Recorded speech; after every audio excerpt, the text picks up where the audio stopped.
ডাকসু নির্বাচনে বিভিন্ন পদে প্রার্থীদের মনোনয়নপত্র যাচাই বাছাই চলছে। এরপর প্রাথমিক প্রার্থীর তালিকা প্রকাশ হবে। দর্শক, এই মুহূর্তে ঢাকা বিশ্ববিদ্যালয়ে আছেন আমাদের বিশেষ প্রতিনিধি মুহিবুল্লাহ। মুহিব সরাসরি যুক্ত হচ্ছে তার সঙ্গে।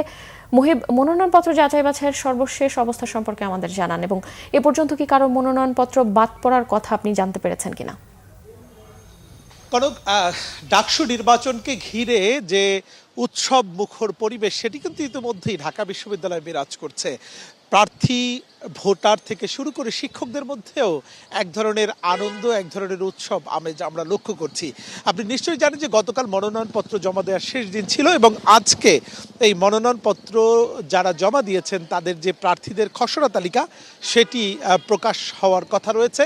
যদিও এটি একটার মধ্যেই প্রকাশিত হওয়ার কথা ছিল, কিন্তু এটি যেহেতু একটি দীর্ঘ প্রক্রিয়া, যে কারণেই এই আমাদেরকে প্রধান রিটার্নিং কর্মকর্তা জানিয়েছেন যে 5টা নাগাদ এই খসড়া তালিকা তারা প্রকাশ করবেন।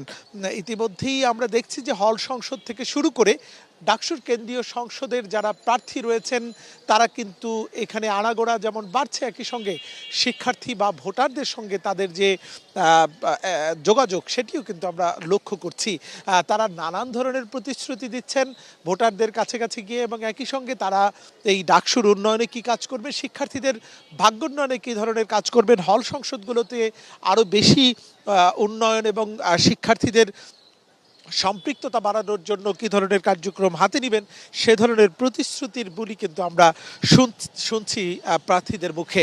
তো আমরা গণমাধ্যম কর্মীরা অপেক্ষা করছি। এখানে কিছুক্ষণ আগে ছাত্র অধিকার পরিষদের ব্যানারে যিনি সহসভাপতি হিসাবে প্রার্থী হয়েছেন বিনিয়ামিন মোল্লা, তিনি যেটি বলেছেন যে ভোটার তালিকা পুরোপুরি প্রস্তুত করতে বলেছেন, ছবিসহ ভোটার তালিকা তারা চেয়েছেন এবং বিশ্ববিদ্যালয় কর্তৃপক্ষ ভোটার তালিকা প্রণয়নের ক্ষেত্রে ছবিকে গুরুত্ব দিবে, এটি তারা যেমন বলেছেন। একই সঙ্গে তারা বলেছেন যে কোনো নারী শিক্ষার্থী যদি পর্দা করতে চায় বা কোনো ধরনের বোরকা পরা অবস্থায় ছবি দিতে চায়, সেগুলিকে যাতে কোনো ধরনের বিধিনিষেধ না থাকে সেই দাবিও তারা করেছেন। তো সব মিলিয়ে প্রার্থীদের এক ধরনের পদচারণা সেটি কিন্তু মুখর হয়ে রয়েছে এই মধুর ক্যান্টিন এলাকা। আমরা বিকেলে শুনেছি যে এখানে ছাত্রদলের পক্ষ থেকে যারা প্রার্থী হয়েছেন তারা এখানে সংবাদ সম্মেলন করবেন। একই সঙ্গে উমামা ফাতেমা তিনি প্যানেল ঘোষণা করবেন বিকেলে গণমাধ্যম কর্মীদের উদ্দেশ্যে। তো আমরাও গণমাধ্যম কর্মীরা অপেক্ষা করছি, আপনাকে আবারও পরবর্তী বিস্তারিত এখানকার পরিস্থিতি জানিয়ে দেব। কনক, ধন্যবাদ মহিবুল্লাহ মুহিব।